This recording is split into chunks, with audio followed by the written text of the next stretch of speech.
What's going on, everybody? Got the Longhorns versus Utep this weekend.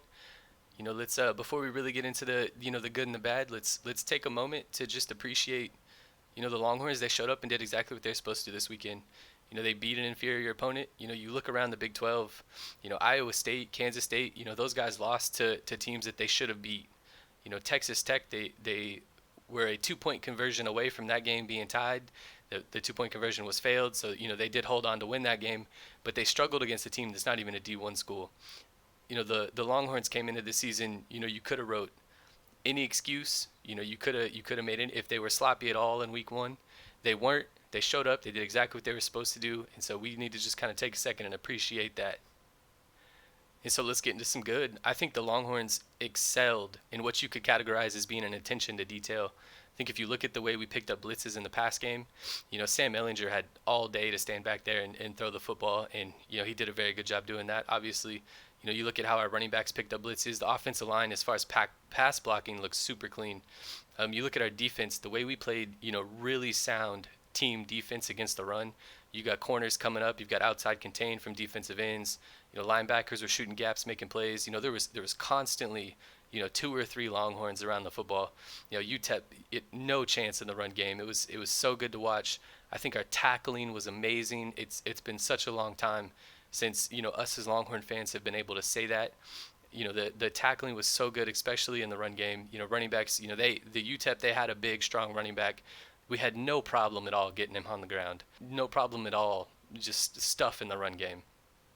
One of my favorite moments of the game. Schooler is a transfer who's been on campus for a week. He scored a touchdown in the second quarter of the game versus UTEP. And he turns around and he's excited. He's wanting to chest bump everybody. Jared Wiley runs over to him and is like, hey, no, no, no. It's like, you need to go celebrate with a lineman first. You talk about attention to detail. You talk about Tom Herman's culture. For anybody who doesn't know what's going on there, Tom Herman, when he first got here, made a big emphasis on, when you score touchdowns, push your fellow wide receivers, your fellow running backs out of the way. The offense doesn't move if the offensive line doesn't do their job. So Tom Herman, made a huge emphasis on, let's celebrate with those big boys first. Because again, the offense doesn't go if they don't go. So I love seeing, the attention to detail, the attention to culture, teaching the new guy, Jared Wiley, running over and showing him the way. Hey, obviously we want to celebrate, but you got to go celebrate with a big guy first. And then let's jump right into some weaknesses. I think our offensive line struggled to, consistently dominate the line of scrimmage in the run game. I think we didn't get a whole lot of movement. I think our biggest carry of the night by far was something that got flagged. There was offsetting penalties that got brought back, but we did have a holding call on that play, and that play wasn't even something where the hole was created by our offensive line. We kind of ran to the hurry up on the third and short play. The linebackers kind of guessed wrong, and Roshan Johnson's going the other way with the football. It was more we confused the defense with the hurry up game. More than hey, look what our offensive line did on that play.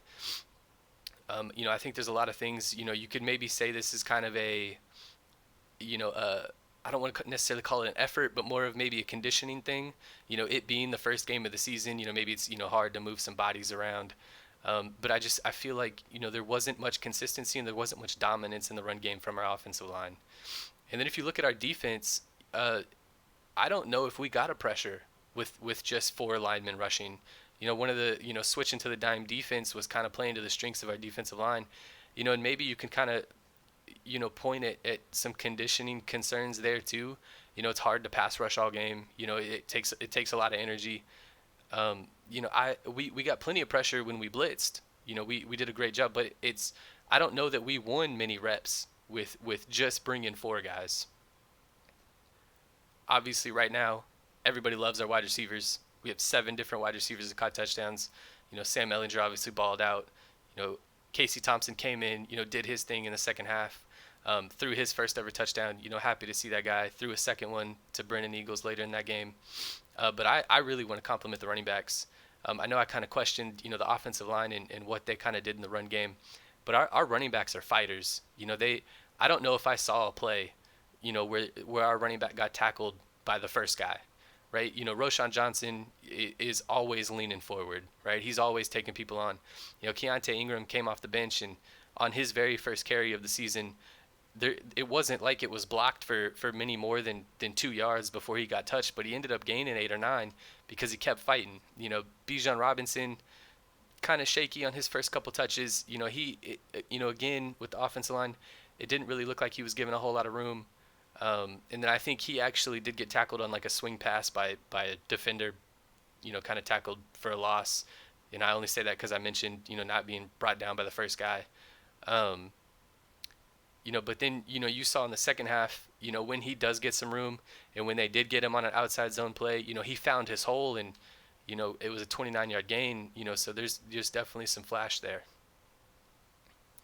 And then real quick, a couple guys to mention. Jordan Whittington is hurt again. Feel bad for the guy. He seems to be talented. He seems to be a guy who's hard, works hard every day.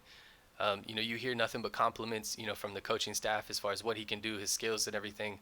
And unfortunately for him, he just hasn't stayed healthy yet since he's been here in Austin. I think he played one half last season before he missed the entire season.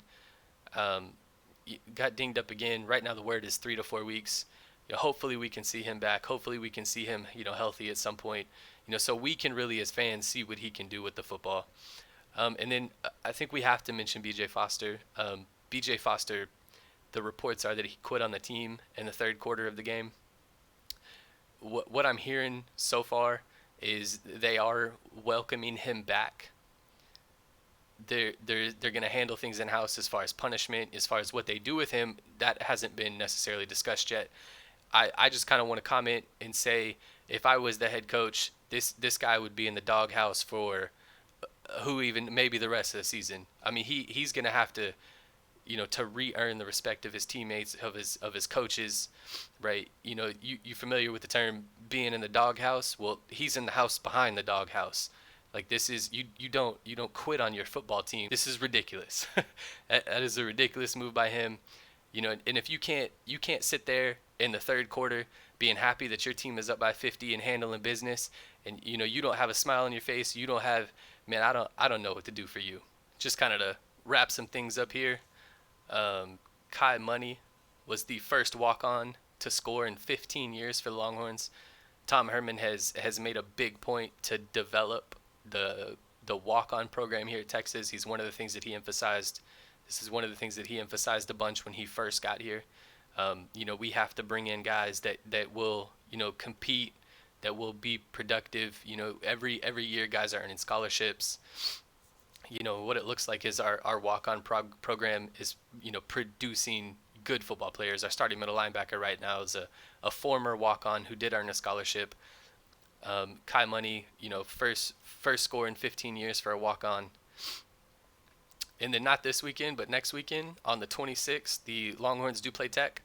Tech will also have a bye week before that game. Tech came out and played Sam Houston Baptist. This is a FCS school. This is not a D1 school. Texas Tech did struggle mightily on defense. The game was 35-33. Kind of mentioned earlier. It was a failed 2-point conversion that Texas won the game off of. If the 2-point conversion would have been made, the game would have been tied. Who knows what would have happened after that? As a Longhorn fan, kind of super hyped. You look at the Texas Tech highlights. Their defense didn't really cover anybody. There were guys running down the field the whole game. Big plays left and right in that one. You look at what the Longhorns did to Utep, and I would think that we're gonna play really well against Texas Tech. Hopefully the guys can stay focused, right? Hopefully the guys can kind of stay humble in victory. Understand that it was UTEP. It was, our first game of the season. It can get better. We will play against better competition as the season goes on. So hopefully they can stay focused. There's a lot going on this year with, Corona and everything. They have to continue to prepare. But I'm excited for the rest of the season. Appreciate y'all checking out the video. Appreciate y'all checking out the channel. If you wouldn't mind throwing a like and subscribe. I'm doing this every week. We can cover the Longhorns. Let's go. Hook 'em.